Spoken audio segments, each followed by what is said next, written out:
Bonjour à tous, voilà pour ma 5e vidéo. Et voilà, je vais assez bien, sans problème, je me sens bien, je me sens stable, un peu fatigué, mais sinon ça va très bien. Comme on peut voir, je suis encore complètement ici accroché au moniteur. Pression sanguine qui est prise tous les quarts d'heure, un électrocardiogramme qui me surveille instantané pendant tout le temps, et mon cathéter qui fait qui fait un peu style, un peu bijou, hein, comme un arbre de Noël presque. Parce qu'en fait il déconne un peu, il se tord un peu, et dès qu'il se tord, et ben, la machine, là, mon bel arbre de Noël commence toujours un peu à sonner. Avec un petit concert de pip pip pip pip pip. C'est bien marrant. Et voilà, voilà ça, ce qu'on peut voir à présent.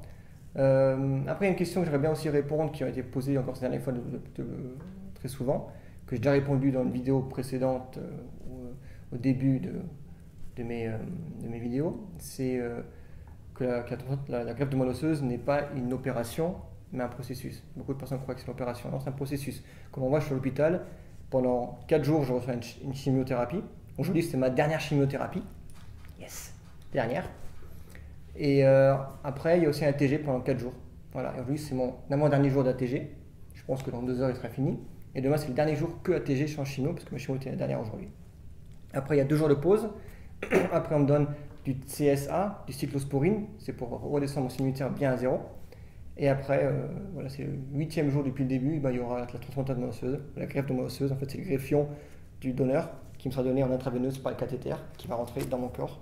Et après, en l'espace de 10 à 15 jours, il va rentrer dans mon osseuse et après produire une nouvelle cellule.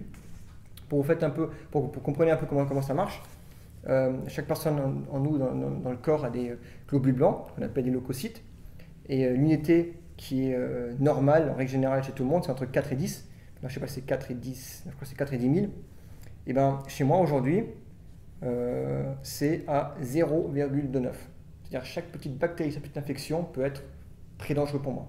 Voilà. Et ça, c'est le but de la chimiothérapie et de l'ATG. C'est vraiment de remettre tout à zéro pour qu'après le greffion puisse bien prendre place. Après, par exemple, aussi pour comparer, il y a aussi les thrombocytes qui sont automatiquement collatéralement aussi un peu détruits. Et normalement, c'est les thrombocytes entre 150 000 et 440 000. Et moi, je suis à 21 000. Voilà. Et tous les 3 jours, je reçois de nouveau des thrombocytes en infusion. Parce qu'à cause de l'ATG, les thrombocytes cassent. L'ATG casse les thrombocytes. Voilà. Et l'hémoglobine aussi, l'hémoglobine, c'est les globules rouges. Pour tout ce qui est l'oxygène qui est transporté dans mes cellules. Et bien normal, c'est entre 4,3 jusqu'à 6,1. Et moi, je suis à 3,1. Et on va dire en ce moment tous les 5. Non, pardon, non, je suis trompé. L'hémoglobine est entre 13 et 17. Voilà. Et moi, je suis à 9,8. Parce que j'ai reçu il y a 2 jours, j'ai reçu deux conserves d'hémoglobine. Et après, ça descend en l'espace de 2 semaines. Et après, il faut toujours en remettre. Voilà. C'est parce que mon moelle osseuse est défaillante. C'est pour ça qu'il n'y a pas assez de cellules qui sont produites.